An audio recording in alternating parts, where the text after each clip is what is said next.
These 9 contestants were not only memorable for giving the world the performance of their lifetime, but were also put on display for the world to laugh at them. American Idol was not only known for finding amazing singers, but because of the judges' blatant mockery of these horrible auditions. I predict that the judges will say, "You have a really good heart." It's sad because I might just already hate you because your name's Simon. While these so-called singers were a main reason for the show's early success, the outright exploitation of these past contestants for our viewing pleasure is almost sickening. YouTube channel James Factor posted a series of compilations of the worst auditions from the first 4 seasons, with one comment stating, "They were trolls before we had trolls. There's no way some of these people were serious," with a reply under that comment stating, "Some people are really tone deaf and think they can sing when they can't. It's true that some were just looking for their 15 minutes of fame though, but you do realize that all the contestants for the show had to go through auditions before going in front of Simon, Paula and Randy. They would only choose people that they thought would get the show ratings whether or not they could sing. I know this because I had a friend that auditioned for a really early season of the show, and she said that a lot of great singers got cut before seeing Simon, Paula and Randy, and the other contestants would boo the judge. It's messed up to think that some of these judges in the pre-auditions would hype up these contestants just to boost their ratings. They'd choose the most delusional person out of those auditions and told them they had the best voices for their beloved judges. Not even that, they'd choose contestants that were later discovered to have had a disability, with Simon mocking their physical appearance. The look of shock on most of these contestants' faces when being told they have a shit voice almost confirms the fact that American Idol boosted their confidence prior to meeting the 3 judges, giving them false hope. But what happens as a result of being made a mockery on national television? Who was being serious, and who just wanted their 15 minutes of fame? In general, who were some of these memorable contestants? What happened to them? Where are they? Where are these contestants from the worst American Idol auditions?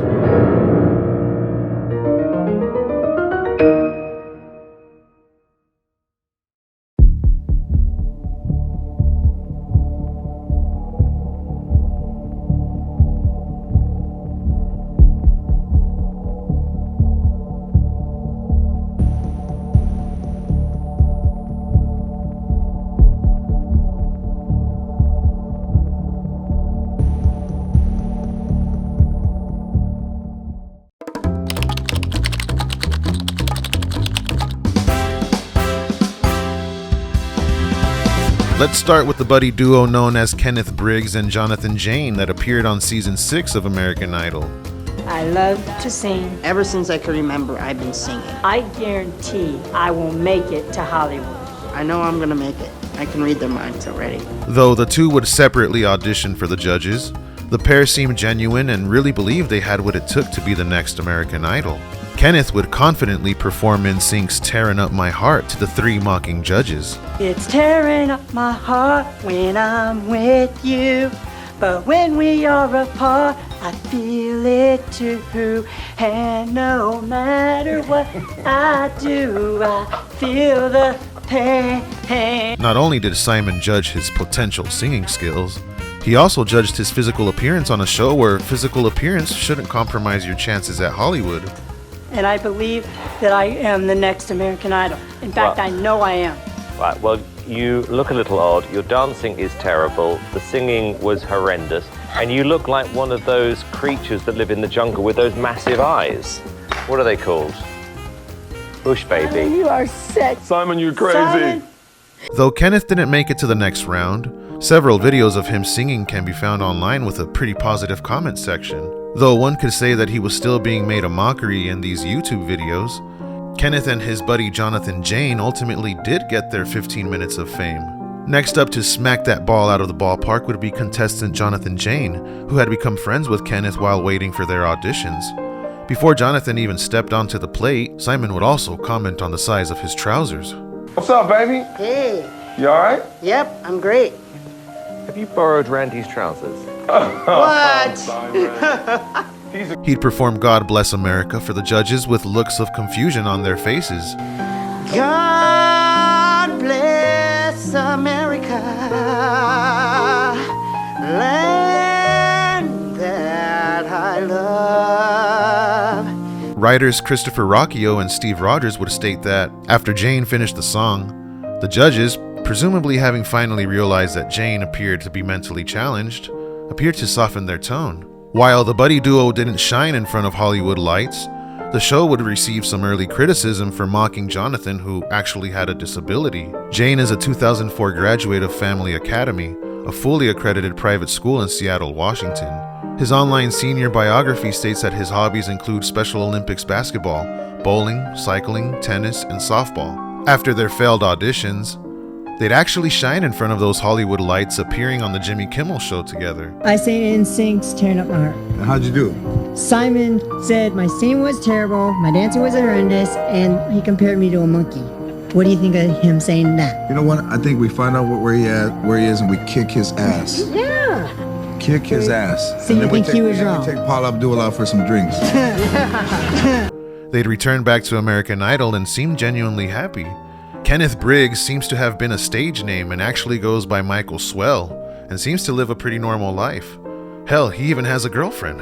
Lucky fucker. However, not much has been found on Jonathan Jane, only that Jane called the experience absolutely wonderful in an interview with the Seattle Times, explaining that he did it because he hopes to eventually land a job as a DJ or talk show host. While these two were ultimately invited back, probably to avoid any legal issues, Ian Bernardo's performance left people wondering whether or not this guy was being serious.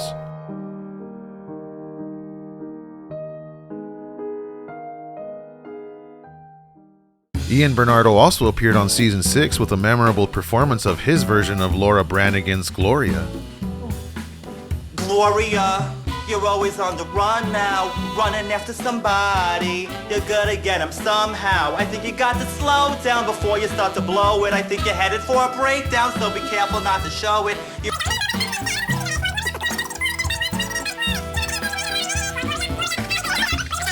Catch him on the rebound. Will you marry for? Okay. Randy. Oh, God, dude, I don't even know what to say. Thank you. Though his audition almost seemed troll-like with his over-the-top behavior, an appearance on So You Think You Can Dance prior to American Idol's audition suggests Bernardo really does think he's a superstar. Great fantasticisms. I'm amazingly talented. I'm great. Nothing that anyone does can ever bring me down because I'm the number one in anything I do. Because number one is the best, number two is first loser, and I'm not going to be a loser. Curious as to whether or not this was a shtick, people took to Reddit to try and find any information on the man with a reply stating, "Ian is my cousin. Yes, he was always like this. The family hadn't heard from him in a few years since he moved to Israel. Unfortunately, the whole family kind of cut him off after he developed a big drug problem around the time of my bar mitzvah in 2001. He was super close with my great-grandmother's sister, and when she died and the rest of the family left Yonkers, New York, he pretty much disappeared. Occasionally we hear about him through the grapevine, but I've never known him to be any other way than this, unfortunately." Ian's Instagram page seems to have only a few followers, with his last post being in February of 2023, though this account does seem to be a fan-made account. While we can assume Ian is this delusional in real life, our next contestant, Mary Roach, almost seemed too good to be true. Mary Roach appeared on season 4 of American Idol and performed I Feel the Earth Move by Carole King. All right, off you go. Something I can't contain. Thank you.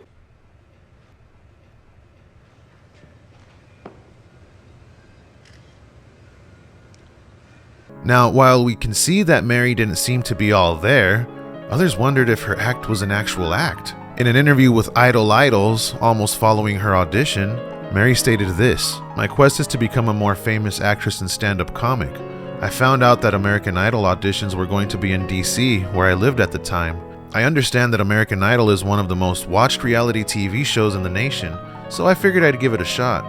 There had been some crazy acts, as well as some generally crazy people, and also on the X Factor who made a name for themselves afterwards, so I figured I had nothing to lose." Following her performance, Mary would appear on Extra with Mark McGrath and did several interviews with In Touch and US Weekly, and was being compared to the likes of Molly Shannon. Though her Instagram claims to be the official one, it also feels like a fan-made account, with the last post being about Shark Tank. Now, while the audience seemed to enjoy Mary's bubbly attitude, contestant Andrew Fenland's personality is what seemed to steer the judges away. Andrew appeared on season 9 of American Idol, and though he did receive one yes from the judges, he was mostly condemned for having a bad attitude. There is a house in New Orleans. It's called the Rising Sun. Well, why are you doing this? So why are you with all acting the like attitude? What's the problem? No, there's no problem at all. I think that, I don't know why you guys, there's no problem. You walked in very sulky, quite rude, very aggressive, and you've got very, very bad energy.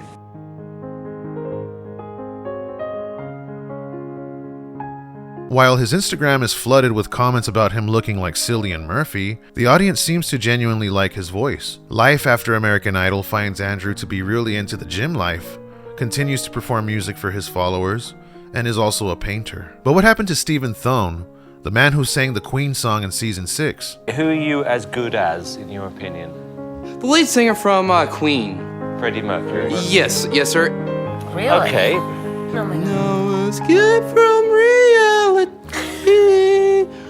Open your eyes, look up to the skies and see. After his audition, Stephen and his mother took to the Duluth News Tribune of Minnesota to say this about the program. Stephen Thone said the Fox television show's producers were disrespectful and unfair to him. His mother, June Lorimore of Superior, said that the show took advantage of Thone's mild mental disability and made him a laughingstock. Lorimore said her son should never have made it as far as he did on the show. You could tell by looking at him there is something wrong with the kid, she said. American Idol ought to have their butts sued. How dare they? Stephen would go on to say that I am so disappointed at how low they go to get ratings. They will go so low to humiliate people, he said. I don't like the way American Idol portrayed me. I was disrespected. Though Stephen felt humiliated by the show's portrayal of him, he seems to be doing fine, has his own family, sells weight loss supplements, and seems to be working for Amazon. Another interesting audition was that of Keith Beaucalier, who performed Madonna's Like a Virgin on season 2 of American Idol. I made it through the wilderness. Somehow I made it through. Now, one could say this could have all been an act. The American Idol fandom wiki would state that he was later proven to have mental and neurological damages from a surgery he had when he was 2, though I can't find anything else besides this fandom statement. He'd returned back to American Idol as a sort of recap of the worst auditions, and in 2013 auditioned for the X Factor and actually made it to the next round, but that's as far as it got. I like big butts and I cannot lie. Now, before I talk about the grand finale of Mockeries on American Idol, let's bring up a memorable audition by Trista Geese, who appeared on season 6 that, well, was very noisy to say the least. First, not queen, not duke, not prince, on my regal robes of rust. Trista would later respond through a video on her YouTube channel where she chronicled her weight loss journey that may have been inspired by negative comments from the audience. This was a dare I made to my sister back in the day. The only way she's a great singer, and the only way she would try out is if I did my Wookiee during my audition. And so I decided the night before American Idol came on that, oh my gosh, the Lion song from The Wizard of Oz has that same sound. So I memorized the whole song and went through the audition process and got through all 4 rounds to see Simon, Randy, Paula, and Jewel. Though she would ultimately stop posting to YouTube, her Instagram account has also seen a decline in posts, with the last one being in January of 2022. While only a few contestants seem to have done these auditions as a joke, the last person on this list literally became famous for his very laughable version of a Ricky Martin song.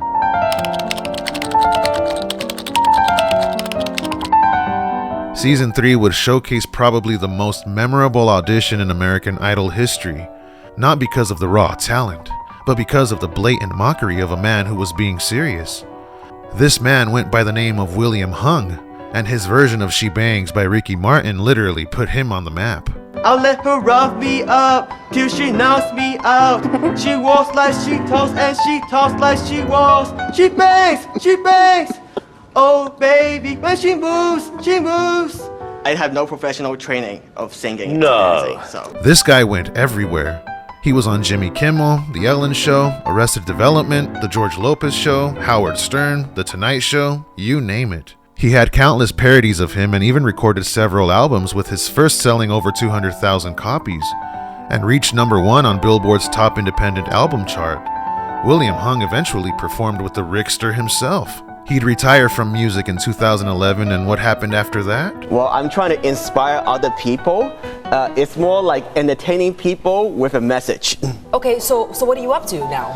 I'm an inspirational speaker. I want people to choose happiness in their lives. I feel that regardless if I'm doing performing or speaking or other appearances, my main goal is to have people smile. And then so you're on this high, and then when does the low come?